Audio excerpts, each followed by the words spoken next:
대상관계의 질적 특성. 중요한 타인과의 현재 관계의 질적 특성은 내담자의 대인관계 행동과 중요한 타인과의 내적인 관계에서 볼 수 있다. 이것은 그의 과거 내재화된 대상관계의 구조적 역량과 대비된다. 과거 내재화된 대상관계는 모든 심리 구조의 발달에 중대한 영향을 미친다. 내재화된 자기상과 대상상이 좋은 것과 나쁜 것으로 일반적으로 분열된 것, 대인관계가 지속적으로 원시화되는 것과 공격성으로 물드는 것, 정서적인 혼란, 철수하고 자신을 보호하기 위해 피상적이 되는 것뿐만 아니라 성격적으로 과도하게 관여하는 것 등은 모두 경계선 성격 구조 내담자에게서 내재화된 대상관계에 심각한 병리가 있을 때 나타난다. 그러나 경계선 내담자는 실제 다른 사람과 상호작용하고 자기를 관여시키는 정도와 유형에서 상당한 편차가 있다. 관계의 안정성은 비록 그 관계가 신경증적일 수 있음에도 예우적으로 긍정적인 지표이며 관계를 할 수 있는 능력을 의미한다. 대상관계에서 개별화 능력이란 같은 종류의 신경증적 갈등으로 표현될 수 있는 상이한 사람들을 어느 정도 현실적으로 구분할 수 있다는 의미가 있는데, 이는 또한 대상관계의 예우가 좋을 가능성이 있는 지표이다. 경계선 내담자가 다른 전이 대상과 비교해서 치료자와 무엇이 다른지 알 수 있는 능력이 있다면 개별화된 관계를 할 수 있는 그러한 능력을 드러낸다. 특징적으로 경계선 내담자는 대상 항상성이나 전체 대상 관계를 수립하는 능력에 결함이 있다. 이는 대상에 대한 양가 감정을 견뎌낼 수 있는 역량이 부족한 것으로 나타난다. 경계선 내담자가 한 사람에 대해 단순한 극단의 정서 반응에서 다른 극단으로 왔다 갔다 하지 않고 사랑하고 미워하는 감정을 동시에 체험할 수 있는 정도는 대상관계의 질이 더 좋은 것으로서 예우가 좋은 지표이다.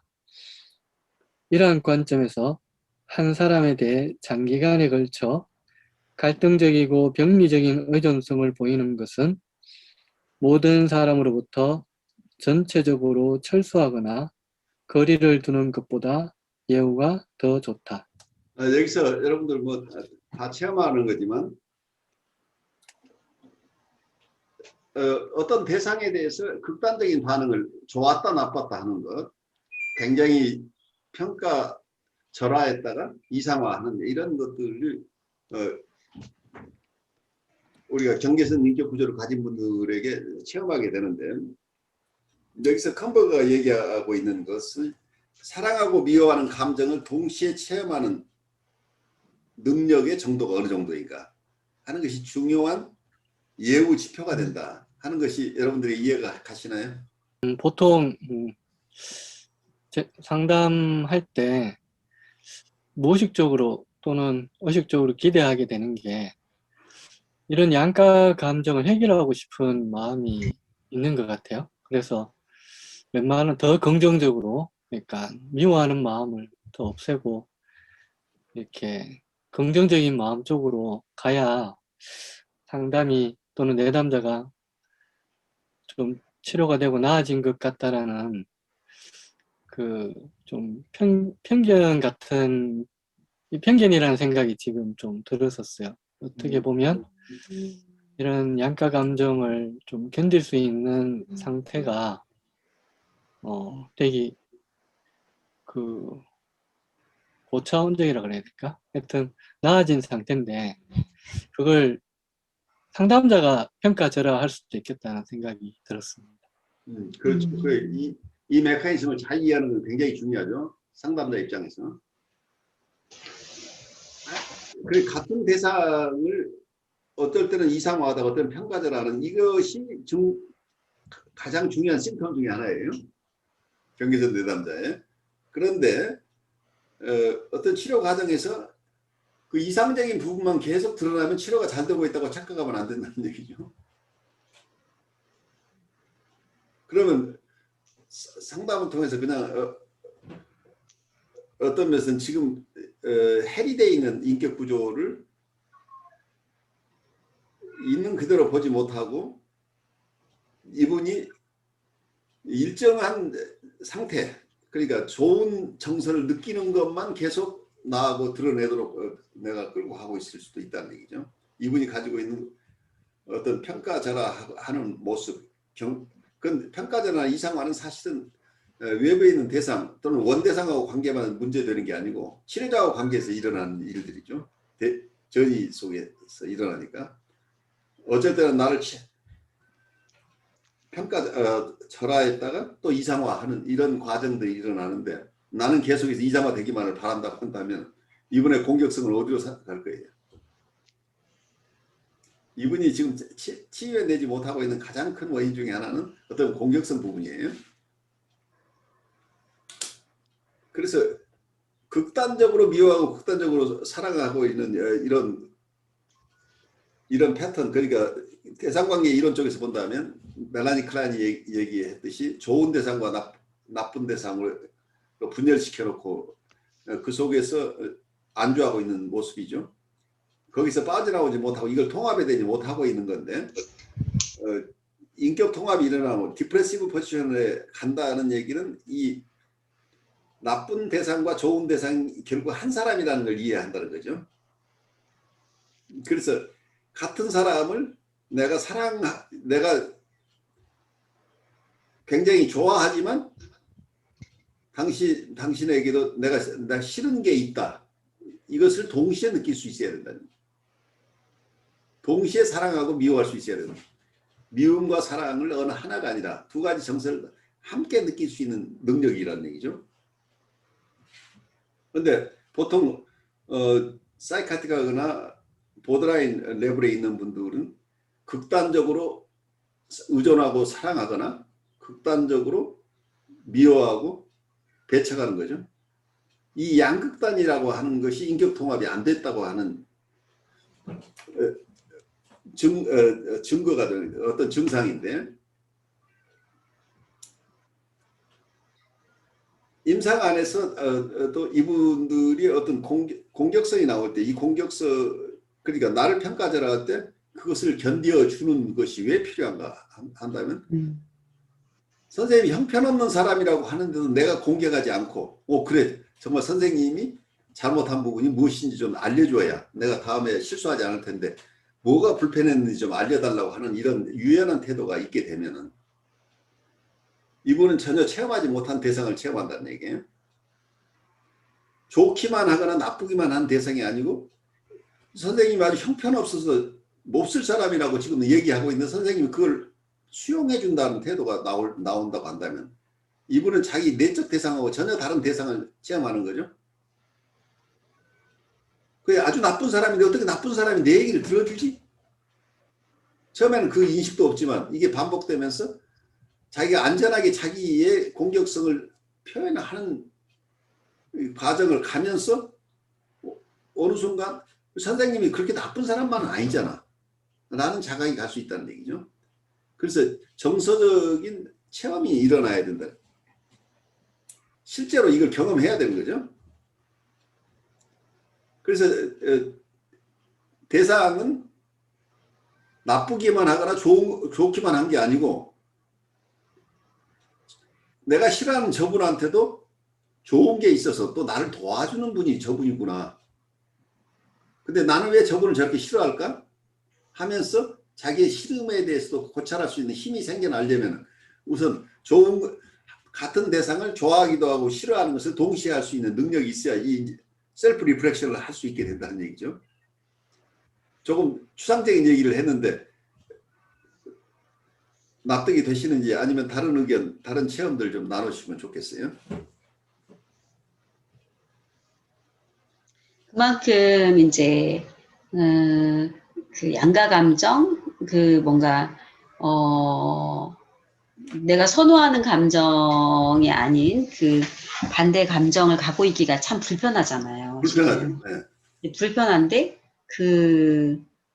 그래서 회피하고 방어하고 철수하고 분리하고 해리시키고 이렇게 하잖아요. 그래 그렇죠. 이제 그런 방어 기제를 써서 자기가 편안해지도록 이렇게 한다거나 이렇게 뭔가 그 상황에서 대상을 버린다거나 뭔지 이렇게 하는데 이제 이것을 이 양가 감정을 견딜 수 있는 힘이라는 거는 이제 그만큼 그것을 홀딩할 수 있는 거잖아요. 이렇게 두 가지를 같이 그렇죠. 하고 있을 수 있는 힘이잖아요.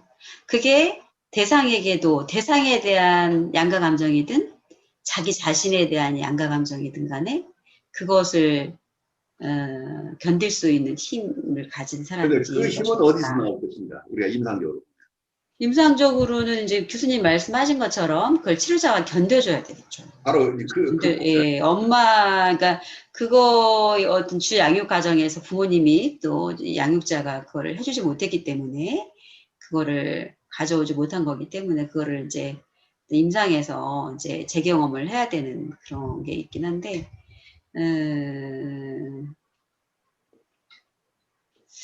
저 같은 경우도 제가 약간 ABC형 이렇게 보면은 이제 저는 B군이거든요. ABC군이 있잖아요. 성격들을 보면은 저는 B군이거든요. 김동완 선생님 무슨 군이에요? 김동완 선생님. 저는 ABC 군이 있다는 걸 처음 들은 것 같습니다. 저기 성격 중에 ABC군 이렇게 그 DSM 편람회 보면은 이렇게 있잖아요. 저는 좀 자기애성이 강하고요. 그럼 B군이네요. 네, 흑기형이고. 반사회성, 자기애성, 연극성, 경계선, 여기가 이제 B군이거든요. 제 경험을 이렇게 보더라도, 그런 방법을 많이 썼던 것 같아요. 제가 이렇게 홀딩하기 어려우면, 네. 이제 분리를 한다거나, 대상을 버린다거나. 저는 이런 경계선 성격 구조가 너무 이해가 잘 가요. 저는. 너무 이해 잘 가고요. 그래서, 제가 이제 이렇게 공부를 하고, 뭔가 이렇게 조금,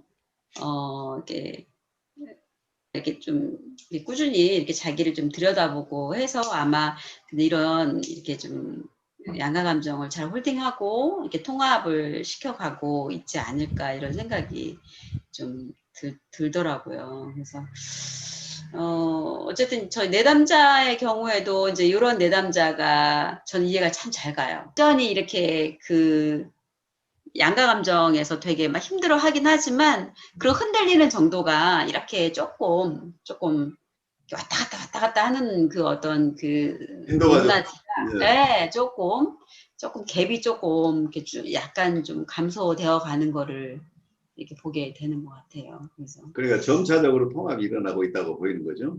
네. 또 교수님이 큰 역할을 해주신 것 같아요.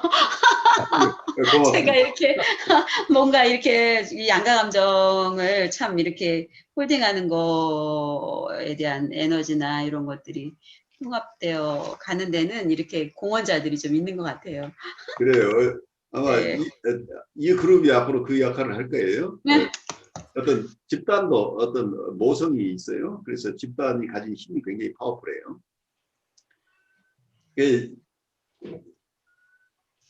사실은 이 경험들이 한 번도 따뜻하게 자기의 정서를 공감해 주는 대상을 만나지 못한 분도 있고, 어느 정도 이해는 해주면 자기가 너무 바빠, 양육자가 너무 바빠서 너 이제 웬만큼 컸어, 너 알아서 해 하고 너무 일찍 조기에 철수해버리는 상황이 일어날 수 있겠죠. 부모님도 사회활동도 해야 되고 직업전선을 뛰어야 되니까 네 언니만큼 컸으니까 너 이제 이 정도면 된 거야 하고 그때부터 일찍 독립시킨다고 독립시켰는데 아이로서는 충분히 아직 독립할 여건이 안 되는 상황이라고 한다면 아주 결핍이 온전한 결핍은 아니지만 일정 부분 결핍이 남아 있어서 이게 보드라인 성격으로 남아 있을 가능성들이 굉장히 많은 거죠. 그래서 대상이 좋았다 나빴다 하는 거죠. 대상은 통합된 대상이라기보다는 어쨌든 굉장히 좋은 엄마인데 어떨 때는 전혀 내 말을 들어주지 않은 엄마인 거죠. 그래서 이 어머니라는 대상을 동시에 사랑하고 미워하고 할 아직 이고 스탠스가 없으니까 좋은 엄마 나쁜 엄마 따로 뒀다가 아주 화가 나면 나쁜 엄마 만들고 자기가 잘해줄 땐 무조건 좋은 엄마로 이렇게 그런 어떤 투사를 통해서 살아가는 거죠. 실제 엄마는 하나예요. 근데 이 사람에게 두 엄마가 있는 거죠. 이 사람이 내면 안에서. 이 내면에 분열되어 있는 이 상이 계속 투사된다는 얘기죠. 그래서 아이들이나 어른이나 이런 보드라인 레벨에 있다고 한다면 이분들에게는 대상이 실제 대상이 아니고 자기의 내적 대상의 투사에 의해서 계속 자기 안에 있는 대상을 인식하고 있다는 거죠. 그러니까 이 사람이 화를 내는 건 자기한테 화를 내는 거예요. 자기 안에 있는 상은 자기예요. 어쩌면은 자기 안에 가지고 있는 상은 자기가 어쩌면 내사시키를 가지고 있는 상인데 이게 그 밖에 있는 대상은 과거에 내사된 상인데 밖에 있는 대상은 그 이후로 많은 변화가 있어서 지금 어떤 상태에 있는지 몰라요. 근데 나한테 내사이 되어 있는 상은 원시적인 초기에 원초적인 어떤 대상이었기 때문에 그 당시에 느꼈던 정서의 응어리들이죠. 그 정서를 기초로 한 어떤 상이 형성되어 있는데 아브젝트 레프레젠테이션이 형성되어 있는데 이 과거의 상을 가지고 지금 현재 상에게 계속 투사가 일어나는 거죠. 그래서 어떠면은 이 상이 어떻게 형성됐건 우리는 실상이 아닌 허상에 의해서 지배를 받는다 이 얘기예요. 그래서 허상에 의해서 지배받고 있는 이런 모습인 거죠. 이게 통합에 낸다는 얘기는 저분이 좋기도 하고 싫기도 한 대상이라고 하는 실제 지금 살아있는 대상을 감지할 수 있는 능력하고 연결이 되는 거죠. 그런 점에서 이분들이 허상에 의해서 계속 허상에 집착해서 아니면 허상에 의해서 박해받고 있다고 하는 이런 상황으로부터 이분이 빠져나오는 것은 자기가 실제 이 사람하고 얘기하고 있는 게 아니고 자기가 허상하고 얘기하고 있다는 걸 깨쳐야 된다는 얘기죠. 그런데 그것을 깨치는 방법이 이분의 이고 스트렝스가 충분히 있으면 이게 해석을 통해서 사실은 당신이 과거에 어머니나 아버지하고 경험했었던 그때의 정서를 그때 어머니 아버지의 이미지가 지금 저한테 투사되고 있는 것입니다 라고 설명하면 알아들을 수 있는 레벨에 있는 사람이 있죠. 그러니까 전이 해석을 해서 전이를 알아들을 수 있는 사람이 있는 경우에는 해석을 통해 도와줄 수가 있다는 얘기예요. 그런데 그런 뉴라틱한 수준에 가지 못한 보드라인 레벨이나 사이카틱한 레벨에 있는 분들은 보드라인 레벨의 경우는 컴버그 같으면 어떤 많은 경우에 해석적인 접근이 된다고 하는데 저는 꼭 그렇게 보진 않아요.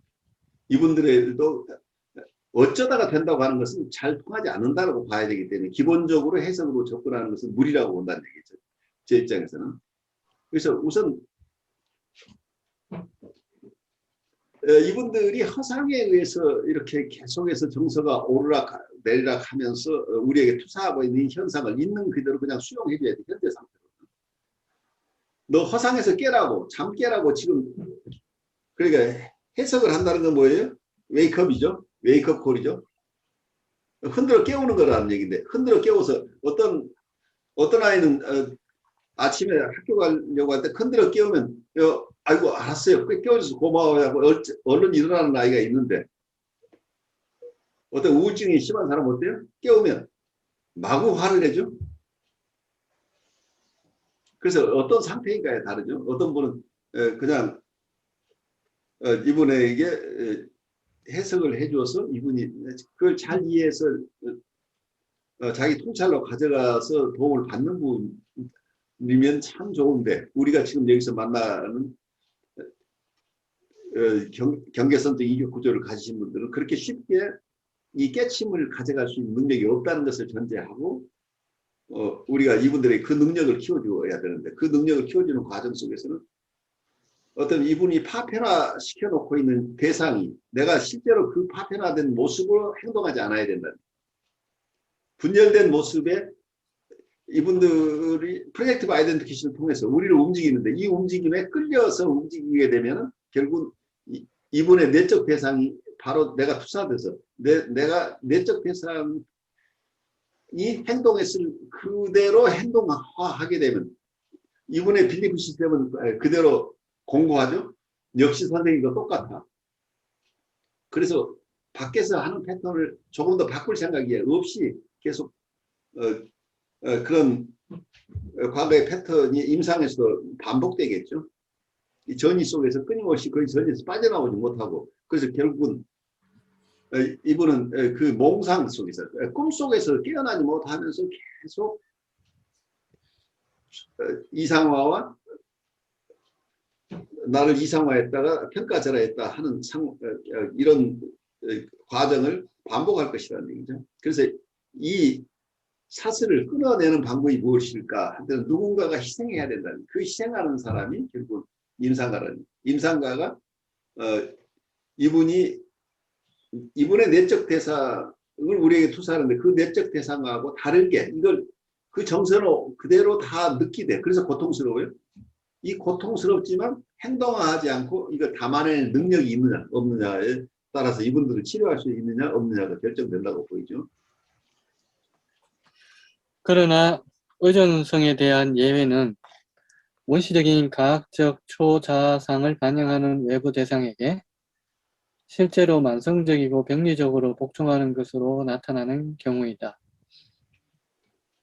내담자의 성격 구조에 통합된 자아 이상으로서 자기 파괴성을 요구하는 원시적인 초자아상에 대한 동일시는 이전에 필자가 언급한 바가 있다. 매우 적대적이고 손해를 끼치는 사람에 대한 만성적인 복종의 형태로 표현될 수 있다. 때로 실제 부모의 한쪽 또는 둘 다 내담자의 삶에서 이러한 기능을 나타낼 수 있다. 현실적으로 파괴적인 사람에 대한 이와 같은 복종은 대상관계를 지속하는 역량과 이처럼 자기를 향한 강한 공격으로부터 도피하는 역량의 관점에서 평가할 필요가 있다. 자기애성 성격 내담자는 사회 집단에서 표면적으로는 놀랍게 잘 기능할 수 있음에도 불구하고 특히 대상관계가 좋지 않다. 이러한 내담자는 대상관계의 질을 평가하는 것이 단순히 내담자의 대인관계 행동을 관찰하는 것과는 다르게 다른 사람에 대한 내적인 관계를 포함해야 한다는 점을 일깨워준다. 내담자가 지능을 가지고 작업을 하는 게 아니라 물 위에다 글을 쓰는 인상을 준다고 프로이트가 기술한 내담자의 대부분은 아마도 자기애성 성격을 가진 내담자였을 것이다.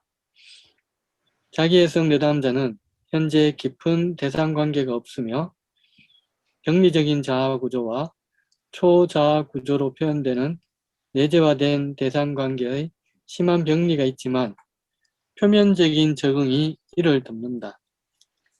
요컨대 내담자의 실제 행동과 중요한 타인과의 내적 관계를 분석하는 것은 경계선 성격구조 내담자에게 중요한 예우적 고려점이 된다.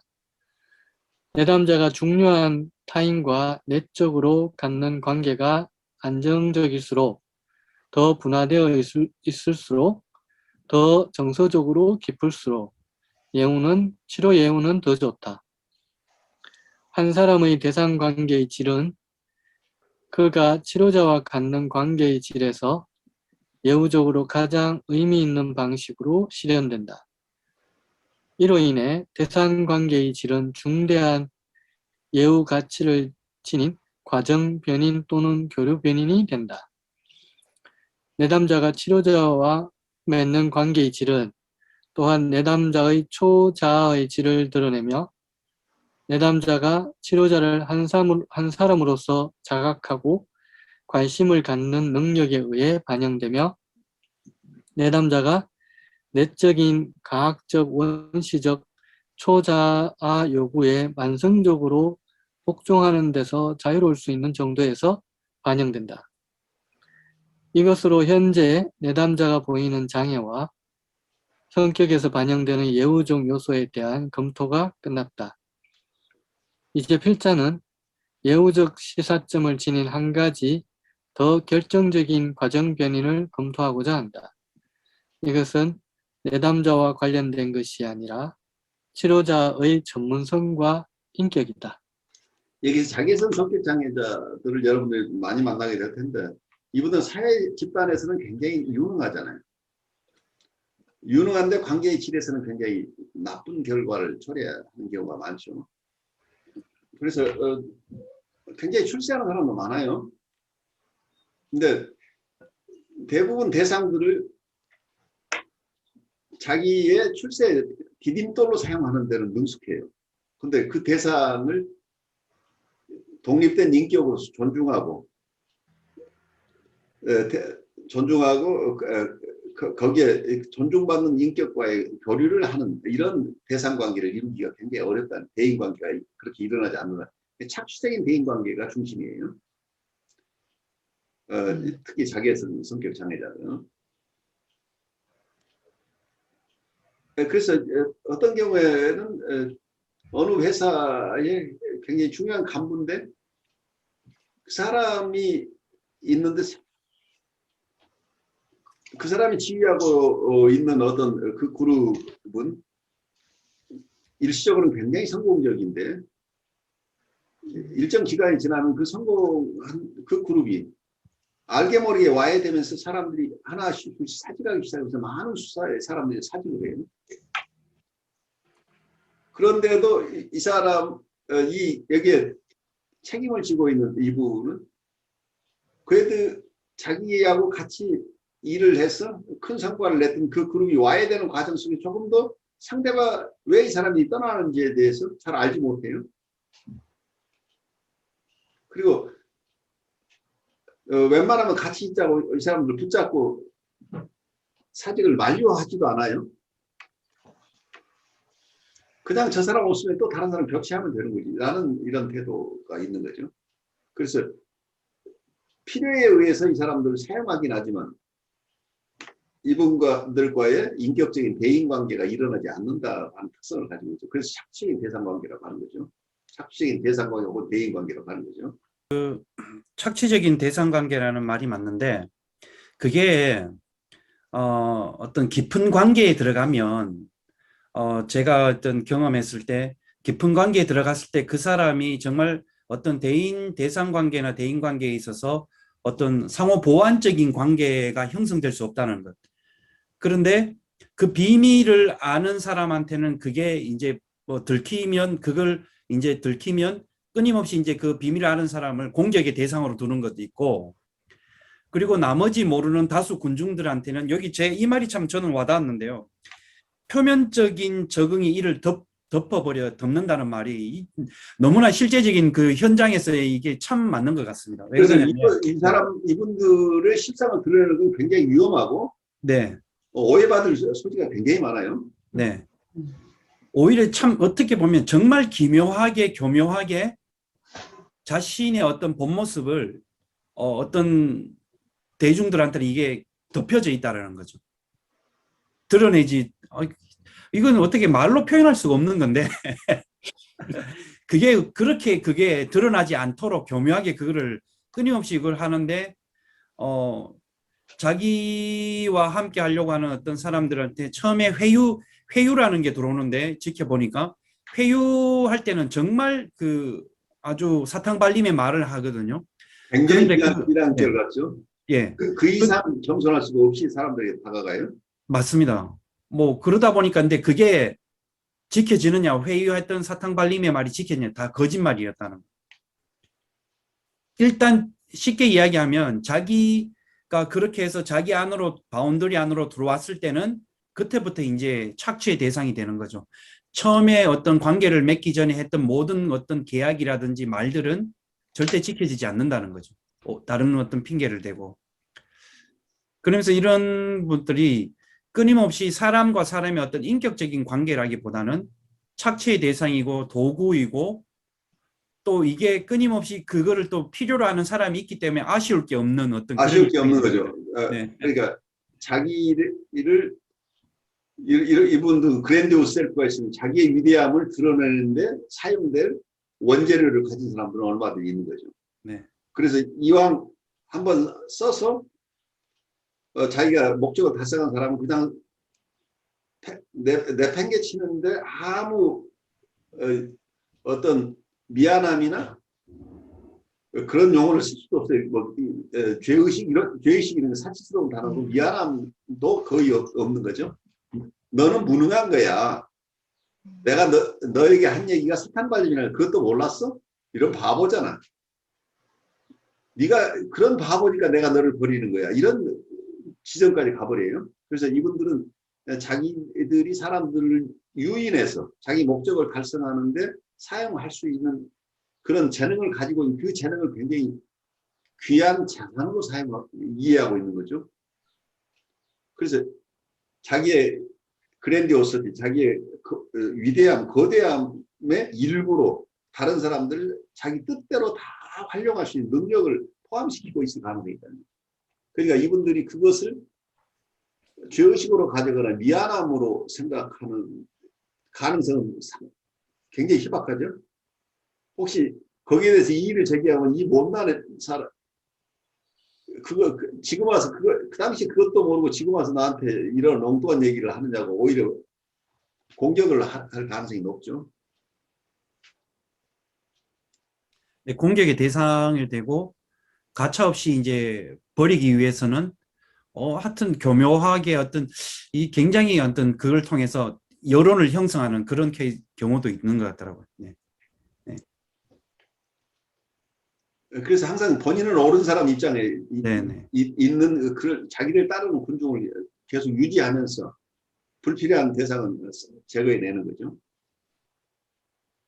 근데 이걸 이제 저도 한번 여기 선생님들한테도 한번 사례들을 많으시니까 한번 검증을 받고 싶은데, 그게 뭐냐면 그랬을 때 자기 방어적인 어떤 입장에서 많이 쓰는 수단이 눈물을 흘리는 게 있는 것 같거든요. 제가 이거 여러 번 패턴을 경험했기 때문에. 근데 그것도 맞다고 봐야 되겠죠, 교수님? 그렇죠. 네.